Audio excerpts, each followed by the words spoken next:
نن کفر دې دا خیال نه کوي چې موږ به اسلام ته رکاوټونه ودرو، موږ به د دې په مدرسو کې دماکي وکړو، موږ به دې ته جومات ته دهشتګردۍ کور وښیو، نګنې دا اسلام به کمزوري کو ضعیف کو په خدای مې دې قسم چې څونه ولا زور ورکې دونه به اسلام په زور سر روچتي. دا زده پته ده، تاریخ تاسو وګورئ. او مخکنی دور نه دی، د مشرف دور دا د پاکستان تاریخ ترین دور دی. دا د اسلام د مسلمانانو د مدارسو خلاف دور دی. د ټولو نه زیات مخالفت د مشرف په دور کې د مدرسو شو، او تحقیق دا دی چې د ټولو نه زیاتې مدرسې د مشرف په دور کې جوړې شوي، چې څونه زور به ورکو دونه به مدرسې چې کوم دی ډېرېدې، او دونه د مدرسو تعداد ډېرېدو.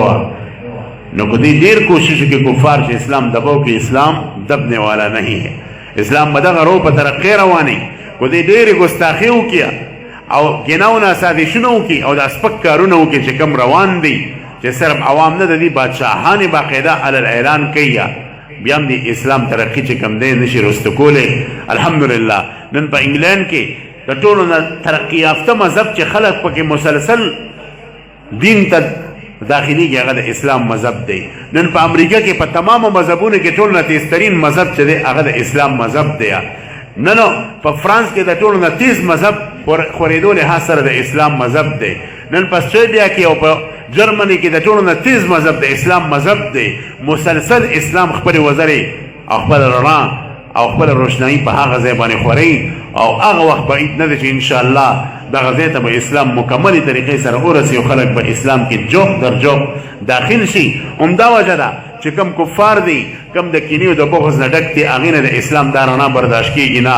نو کله د امام الانبیا په شان کې ګستاخي وکړي، کله د قرآن په حق کې ګستاخي وکړي، د خپل تعصب اظهار په ډېرو ناکارو طریقو سره کوي.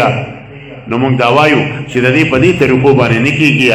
موږ مسلمانانو له پکار دی چې د دې رد عمل وکړو، او رد عمل یې دا دی چې څونه دوی د اسلام مخالفت کوي، څونه د امام الانبیا مخالفت کوي، دونه موږ اسلام خپلې سینې سره جوختوه، څونه د پیغمبر علیه السلام مخالفت کوي، دونه موږ د پیغمبر علیه السلام سنت خپلې سینې سره جمدي کوو او سینې سره نږدې کوو. نو ټول به پرې عمل کوي انشاءالله. که هغوی وایي چې دوی د خپل پیغمبر نه لرې شي، لیکن د هغې او د شیطان ضد وکړئ.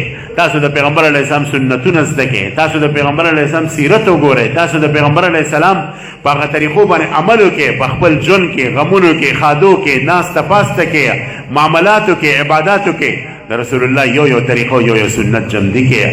الله رب العزت دی دا مجلس باعث د خیر او د برکت وګرځي.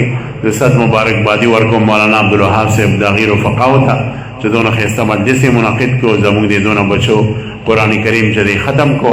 الله تعالی دې دا مجلس زموږ د نیکۍ په طرح کې واچوي. زه په دې خبرو باندې اکتفا کوم. واخر دعوانا الحمدلله رب العالمین.